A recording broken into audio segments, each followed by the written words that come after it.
Fala, investidores! Hoje nós vamos continuar falando sobre o COI Bond Repack. Vamos continuar esse estudo mais detalhado, né? Destrinchar toda essa estrutura. Então vamos entender como é que é calculada a taxa prefixada do COI e depois vamos analisar como é que é feita essa marcação desse ativo. Vamos ainda falar da liquidez, né? Tentar entender, analisar a liquidez e, por final das contas, vamos lá olhar o seu duplo risco. Eu explico com calma o que isso quer dizer. Bora lá? Vamos imaginar a estrutura de um COI Bond Repack na prática. Tá? Imagina que o banco emissor compra uma dívida, um bond, no mercado lá fora.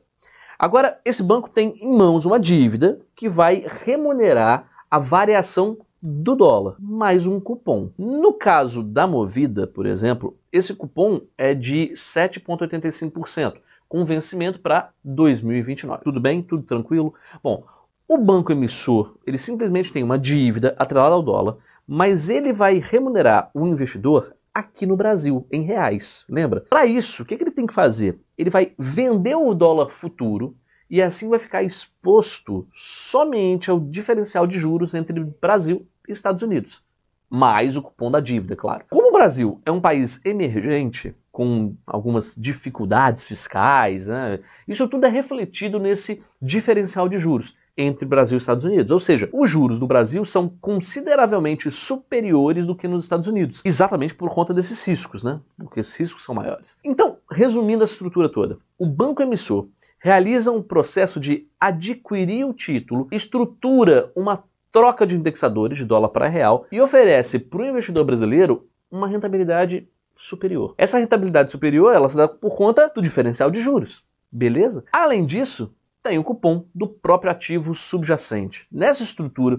eles têm alguns riscos, né, que a gente vai explorar daqui a pouco, vamos falar mais um pouco em detalhe. Alguns títulos de renda fixa, incluindo títulos públicos federais e ativos de crédito privado, são marcados normalmente a mercado. O que significa? Que eles estão expostos a um processo de precificação diária, né, que se baseia na atualização de valores de determinados investimentos, etc. Esse mecanismo serve para demonstrar o preço de um investimento em um determinado momento de acordo com as condições, com certas condições específicas, né? Enquanto a marcação a mercado prevê a atualização diária dos preços, a marcação na curva não envolve esse movimento. Na marcação na curva, o investimento ele é corrigido só pelas taxas que são acordadas. Entendeu a diferença? Porque no caso do Bond Repack, o produto ele vai ter sempre marcação na curva. Isso é importante de entender porque, apesar do ativo subjacente ser um crédito privado, a estrutura do COI não está exposto ao processo de precificação diária. Então, por exemplo, a Movida tem esse COI, né, Bond Repack da Movida, apesar das ações da Movida variarem, o preço do COI, a precificação dela,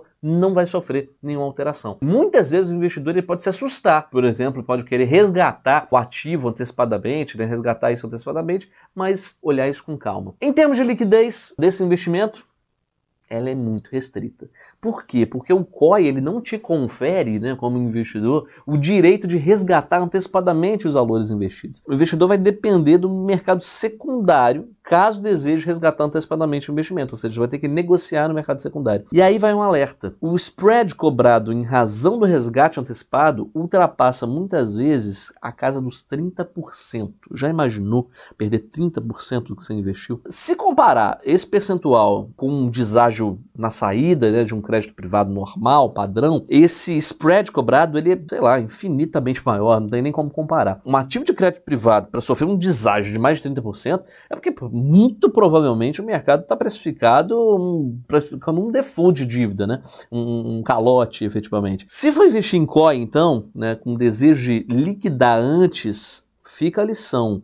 Não acredita em liquidez de mercado secundário. Ou já tem em mente que você vai ter um prejuízo de mais de 30%. Existem duas modalidades de COI, definidas conforme a sua estrutura de rentabilidade. A primeira, investimento com um valor nominal protegido, né, onde você, investidor, tem a garantia de receber pelo menos o valor que você aplicou. E a segunda estrutura, um investimento com valor nominal em risco.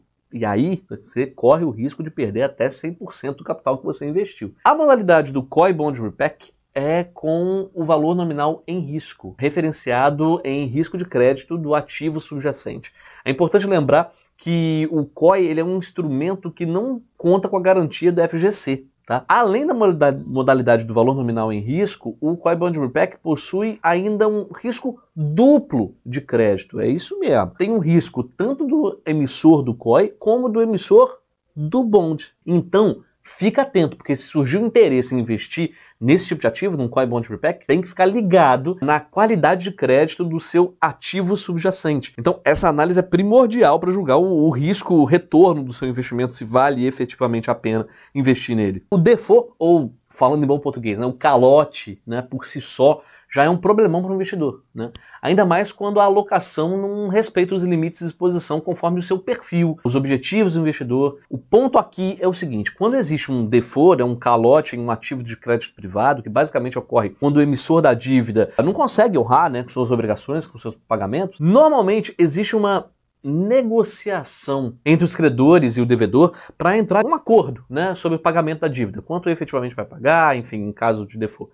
No caso da Light, por exemplo, né, que ajuizou um pedido de recuperação judicial em maio de 2023, credores que possuíam uma posição de até R$30 mil receberam o pagamento integral da dívida. E quem tinha um crédito no valor superior a isso tiveram seus créditos aí renegociados e receberam parte da dívida, né, que eles tinham, seja em dinheiro ou parte em ação, enfim. Agora, imagina que o investidor, ao invés de possuir um crédito privado da Light, ele possuía um COI Bond Repack de Light. Lembra que o risco nesse caso é um risco duplo, né? E bem, nesse caso o cenário não ia ser tão favorável.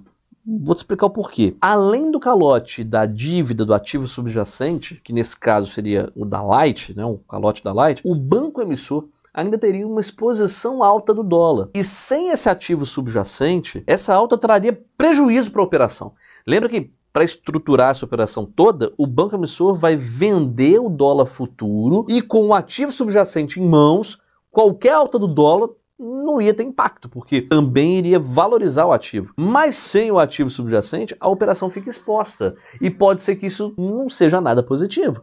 Se a gente tenta olhar o copo meio cheio, o fato é que se o próprio investidor tentasse montar essa estrutura, comprando um bonde lá fora e montando a troca de indexador de dólar para real, e acontecesse o fato da empresa emissora do bonde dar calote e o dólar disparar, pode ser que o investidor tivesse que aportar dinheiro, e essa operação ia dar um prejuízo ainda maior. Isso não acontece dentro do COI, né? Se a mesma dinâmica dentro do COI, né, com a empresa dando calote, o dólar disparando, o próprio banco emissor iria arcar com esse prejuízo, mas sempre fica atento ao documento de informações essenciais para entender exatamente como essa estrutura vai funcionar no caso de cada COI. Agora, conforme a gente citou, né, nesse caso da Light, por exemplo, se o investidor tivesse em mãos uma dívida que foi emitida aqui no Brasil, uma debênture, por exemplo, se a empresa quebra e o investidor está exposto somente ao crédito fora da estrutura do COI, pode ser que o credor receba algo, como aconteceu, né, com a Light. Já na estrutura do COI, por conta de uma disparada do dólar, muito provavelmente o credor ficaria a ver navios. Pessoal, o objetivo dessa sequência de vídeo aí foi tentar esclarecer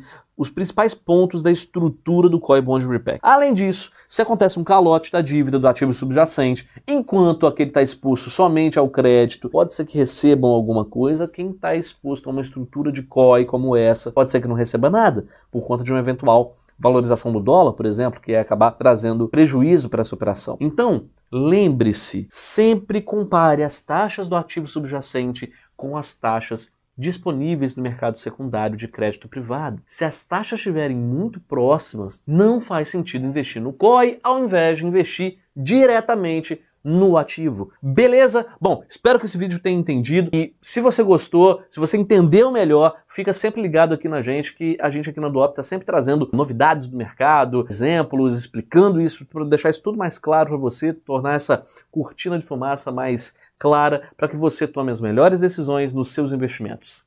Até mais!